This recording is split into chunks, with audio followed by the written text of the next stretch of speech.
Assalamualaikum warahmatullahi wabarakatuh. Selamat siang, salam sejahtera buat kita sekalian, teman-teman awak media yang kami hormati, seluruh masyarakat Provinsi Gorontalo yang kami hormati, teman kami translator yang selalu menemani. Pada siang hari ini kami didampingi oleh Kepala Dinas Perhubungan Provinsi Gorontalo yang akan menyampaikan informasi kepada kita semua tentang bagaimana surat keterangan masuk untuk di titik-titik perbatasan baik darat, laut, dan udara yang ada di Provinsi Gorontalo. Untuk itu kami persilakan Pak Jamal untuk bisa memberikan informasi dan sekaligus teman-teman bisa berinteraksi apa yang perlu ditanyakan kepada beliau. Silakan Pak.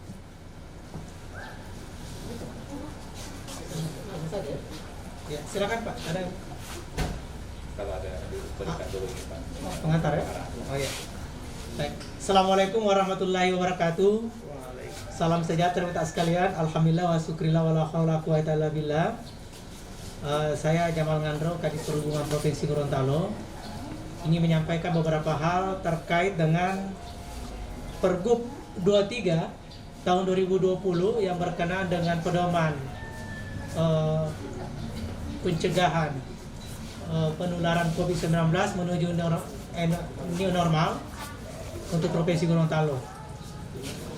Bahwa kita perhatikan pertama rujukannya awalnya adalah SE nomor 7 ya, yang dikeluarkan pada tanggal 6 Juni 2020.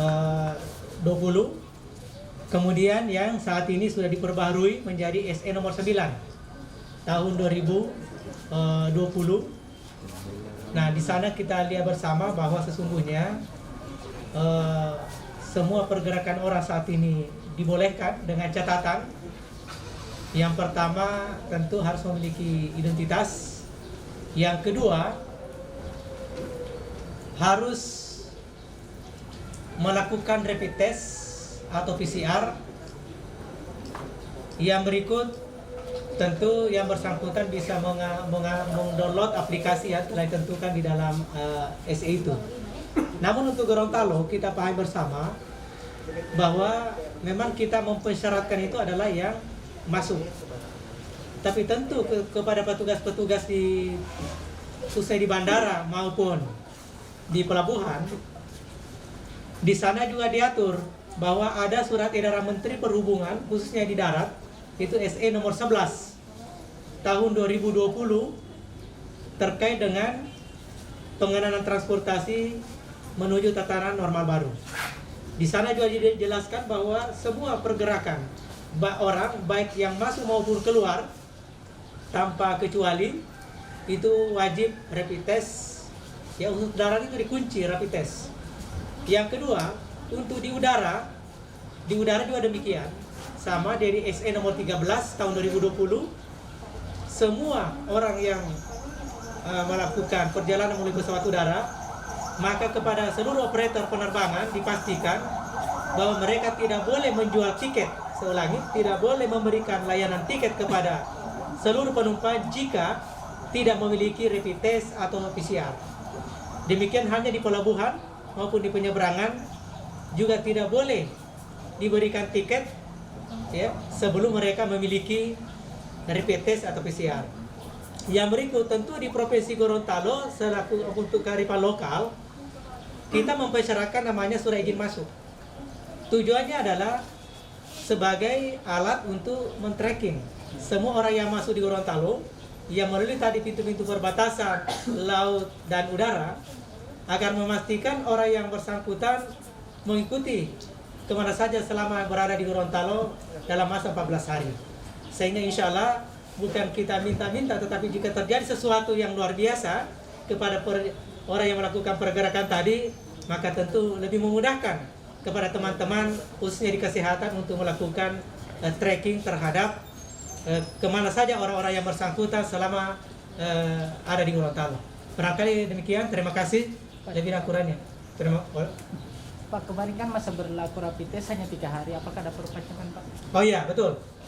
Jadi sebelumnya di SE nomor 7 tahun 2020 yang keluar pada tanggal 6 Juni itu memang rapid test 3 hari, kemudian untuk PCR 7 hari.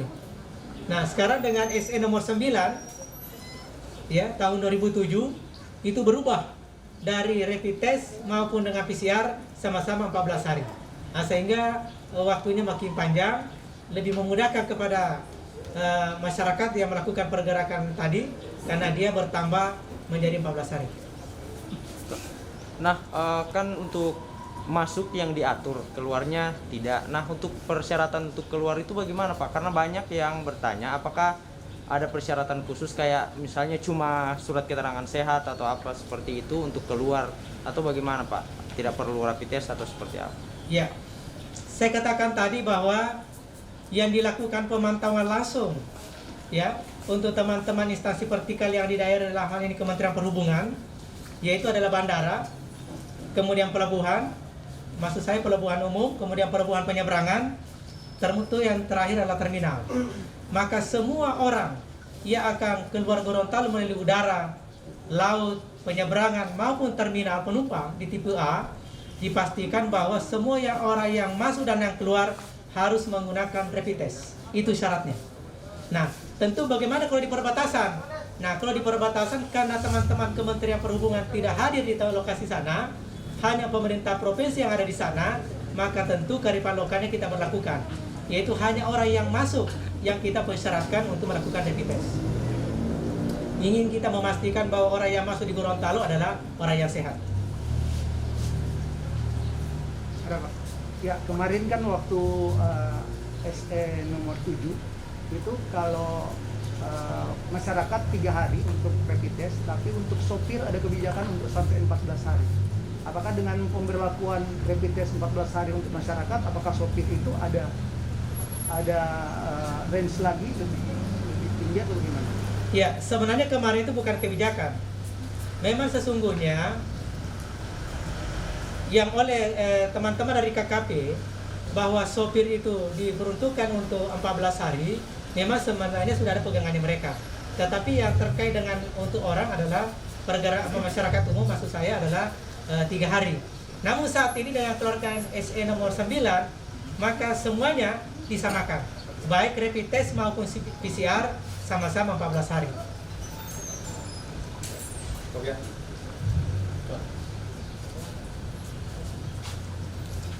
Terima kasih banyak Pak Jamal sebagai Kepala Dinas Perhubungan Provinsi Gorontalo.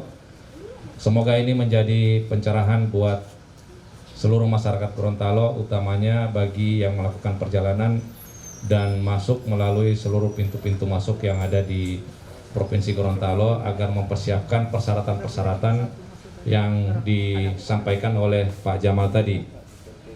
Yang berikutnya, kami akan melaporkan situasi terkini COVID-19 di Provinsi Gorontalo pada hari Kamis tanggal 2 Juli 2020 jam 14.15 menit.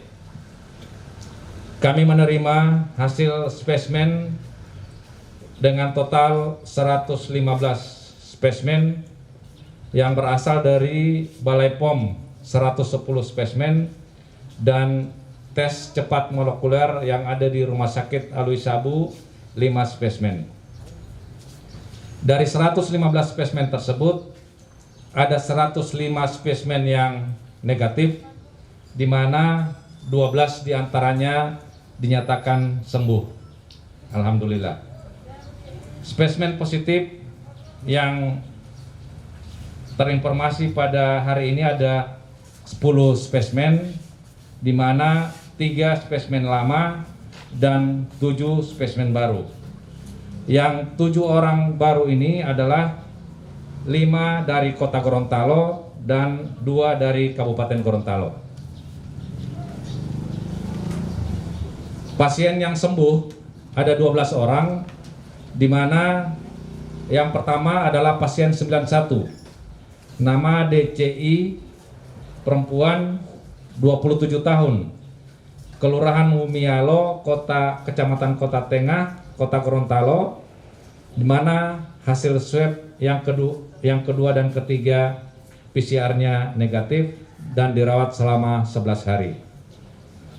Pasien sembuh berikutnya adalah pasien 111 HSK, perempuan 13 tahun, Desa Bua, Kecamatan Batudaa, Kabupaten Gorontalo. Hasil swab yang ke-6 dan ke-7 PCR-nya negatif, dirawat selama 28 hari. Pasien sembuh berikutnya adalah pasien 112 MDS, laki-laki 21 tahun, Desa Bua, Kecamatan Batudaa, Kabupaten Gorontalo. Hasil swab ke-5 dan ke-6 PCR-nya negatif, dirawat selama 28 hari. Pasien berikutnya yang sembuh adalah pasien 138 RAA, perempuan 52 tahun, Kelurahan Hepulawa, Kecamatan Limboto, Kabupaten Gorontalo. Hasil swab ke-4 dan ke-5 PCR-nya negatif dan dirawat selama 23 hari. Pasien sembuh yang berikutnya adalah pasien 203 EHJ, perempuan 45 tahun, Desa Gandasari, Kecamatan Tolangohula, Kabupaten Gorontalo. Hasil swab kedua dan ketiga PCR-nya negatif, dirawat selama 17 hari. Pasien sembuh berikutnya adalah pasien 209 ZUA, laki-laki 34 tahun, Desa Marisa Utara, Kecamatan Marisa, Kabupaten Pohuwato. Hasil swab kedua dan ketiga PCR-nya negatif, dirawat selama 16 hari. Yang berikutnya yang sembuh adalah pasien 210 KTP, laki-laki 50 tahun, Desa Buntulia Tengah, Kecamatan Buntulia, Kabupaten Pohuwato. Hasil swab kedua dan ketiga PCR-nya negatif, dirawat selama 16 hari. Pasien sembuh berikutnya adalah pasien 211 NMA, perempuan 32 tahun, Desa Marisa Utara, Kecamatan Marisa, Kabupaten Pohuwato. Hasil swab kedua dan ketiga PCR-nya negatif, dirawat selama 16 hari. Yang sembuh berikutnya adalah pasien 219 atau NWS, perempuan 32 tahun, Desa Ulapato, Kecamatan Telaga, Kabupaten Gorontalo. Hasil swab kedua dan ketiga PCR-nya negatif, dirawat selama 12 hari. Pasien sembuh yang berikutnya adalah pasien 230, nama STL, laki-laki 54 tahun, Kelurahan Tanggi Kiki, Kecamatan Sipatana, Kota Tengah. Maksudnya Kelurahan Tanggi Kiki, Kecamatan Sipatana, Kota Gorontalo. Hasil swab kedua dan ketiga PCR-nya negatif, dirawat selama 4 hari. Yang sembuh berikutnya adalah pasien 237 RAK, laki-laki 33 tahun, Desa Alale, Kecamatan Suwawa Tengah, Kabupaten Bone Bolango. Hasil swab yang kedua dan ketiga PCR-nya negatif, dirawat selama 8 hari. Pasien sembuh berikutnya adalah pasien 238 OVM, perempuan 43 tahun, Desa Ayula, Tilango, Kecamatan Bulango Selatan, Kabupaten Bone Bolango. Hasil swab kedua dan ketiga PCR-nya negatif, dirawat selama 8 hari. Yang positif lama yang terkonfirmasi pada hari ini adalah ada 3 spesimen tapi hanya untuk 2 pasien. Pasien yang positif lama yang pertama adalah pasien 143 ALB, laki-laki 26 tahun. Swab yang kelima PCR-nya masih tetap positif. Dan yang positif yang kedua, yang positif lama adalah pasien 245 RWU, perempuan 22 tahun, di mana diambil swab yang berbeda pada tanggal 30 dan tanggal 2, di mana swabnya masih tetap positif. Jadi 3 spesimen ini hanya untuk 2 pasien yang positif lama. Yang positif baru ada 7 orang, yakni kalau kemarin total atau kumulasi dari pasien yang terkonfirmasi yang ada di Provinsi Gorontalo 249. Hari ini pasien yang berikutnya adalah pasien 250. Nama WMH, laki-laki 48 tahun, Kelurahan Paguyaman, Kota Tengah. Maksudnya ulangi, Kelurahan Paguyaman, Kota Tengah, Kota Gorontalo. Pasien 250 masuk rumah sakit tanggal 30 Juni dengan keluhan sesak dan ada komorbidnya. Hasil tes cepat molekuler di Rumah Sakit Alwi Sabu positif dan pasien meninggal dunia pada tanggal 1 Juni. Ulangi, pasien meninggal dunia pada tanggal 1 Juli 2020. Pasien yang berikutnya adalah pasien 251 TWS, perempuan 28 tahun, Desa Luwo, Kecamatan Tengah. Ulangi, Desa Luwo, Kecamatan Telaga Jaya, Kabupaten Gorontalo. Pasien 251 merupakan nakes atau tenaga kesehatan. Masuk rumah sakit pada tanggal 27 Juni 2020 dengan keluhan demam, nyeri tenggorokan, batuk, dan mempunyai komorbid. Pasien sementara dirawat di Rumah Sakit Alwi Sabu, Kota Gorontalo. Pasien yang 252 adalah pasien berikutnya. Nama WJM, laki-laki 44 tahun, Kelurahan Bulotadaa. Ulangi, Kelurahan Bulotadaa Timur, Kecamatan Sipatana, Kota Gorontalo. Pasien 252 ini juga merupakan tenaga kesehatan atau nakes. Pasien 252 masuk rumah sakit pada tanggal 30 Juni dengan keluhan lemas, demam, dan batuk serta mual dan muntah. Hasil tes cepat molekuler di Rumah Sakit Alwi Sabu hasilnya positif dan pasien sementara dirawat di Rumah Sakit Alwi Sabu, Kota Gorontalo.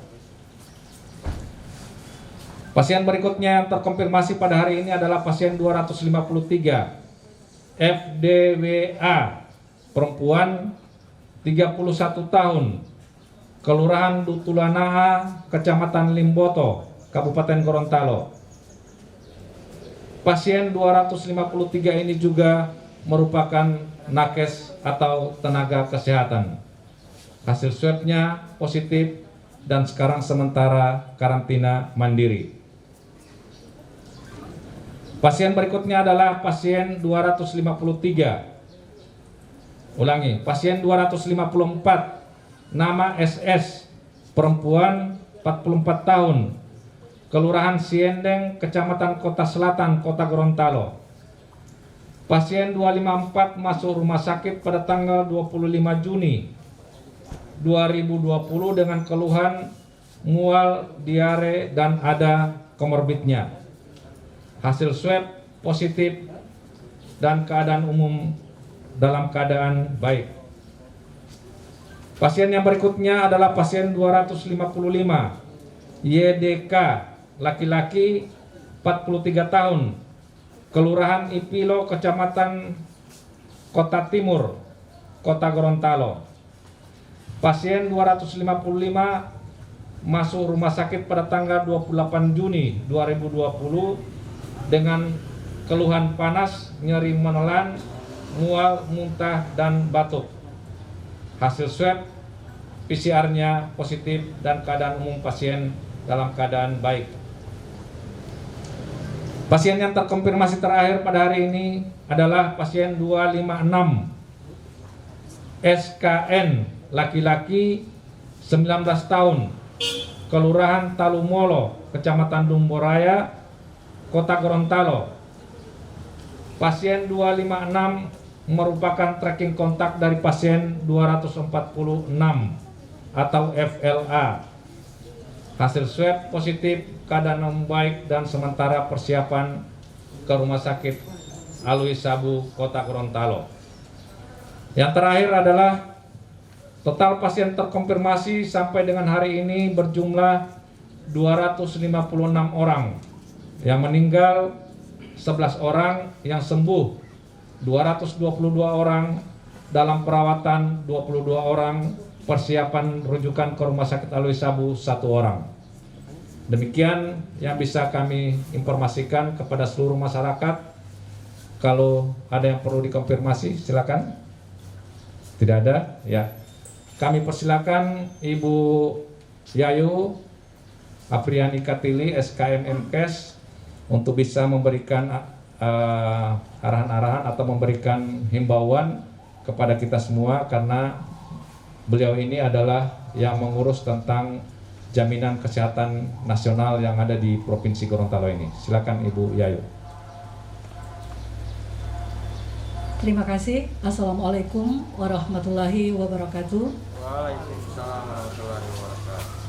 Di masa pandemi COVID-19 yang ada di Provinsi Gorontalo, kami Dinas Kesehatan Provinsi tetap memberikan pelayanan bagi masyarakat yang belum memiliki jaminan kesehatan. Pelayanan ini tetap kami buka setiap harinya. Dan perlu kami sampaikan bahwa di era pandemi COVID-19 tidak benar bahwa seluruh penyakit akan diarahkan menjadi penyakit COVID-19. Masyarakat tidak perlu khawatir, dengan penyakit lainnya tetap akan dapat diklaim atau dapat dijamin melalui BPJS Kesehatan apabila memang terdeteksi memang penyakitnya bukan COVID. Sehingga kami berharap masyarakat tidak perlu khawatir untuk memeriksakan kesehatannya, tetap mendatangi Vaskes setempat. Bapak Ibu yang kami hormati dan juga yang saat ini sementara mendengarkan pengumuman ini, bahwa bagi yang sudah terkena atau sudah positif COVID dan dilayani di rumah sakit, kami menghimbau begitu masuk rumah sakit, maka keluarga tetap memperhatikan atau membawa identitas. Identitasnya adalah identitas kependudukan, yakni KTP. Dan ini semuanya dijamin oleh pemerintah dan dapat diklaimkan ke Kementerian Kesehatan dan dibayarkan, sehingga semuanya tetap dapat menikmati dengan tidak dipungut biaya sama sekali. Dan menjelang kita memasuki era normal ini, maka kami tetap menghimbau kepada seluruh masyarakat di lingkungan pemerintah provinsi, kabupaten, kota, atau seluruh masyarakat yang ada di wilayah Gorontalo ini tetap menjaga kesehatannya dengan senantiasa berperilaku hidup bersih dan sehat, tetap jaga jarak, rajin cuci tangan, kemudian tetap berolahraga, dan mengkonsumsi makanan yang bergizi dan makan buah. Demikian yang dapat kami sampaikan. Terima kasih. Assalamualaikum warahmatullahi wabarakatuh. Yang perlu ditanyakan? Ada juga? Pas. Ya, makasih kami sampaikan kepada Ibu Apriani Katili yang sehari-hari mengurus tentang jaminan kesehatan nasional yang ada di Provinsi Gorontalo. Terima kasih kami ucapkan kepada Pak Kadis Perhubungan yang tadi sudah izin pamit, dan khususnya kepada translator yang setiap hari menemani. Terima kasih. Billahi taufiq wal hidayah. Assalamualaikum warahmatullahi wabarakatuh. Selamat siang.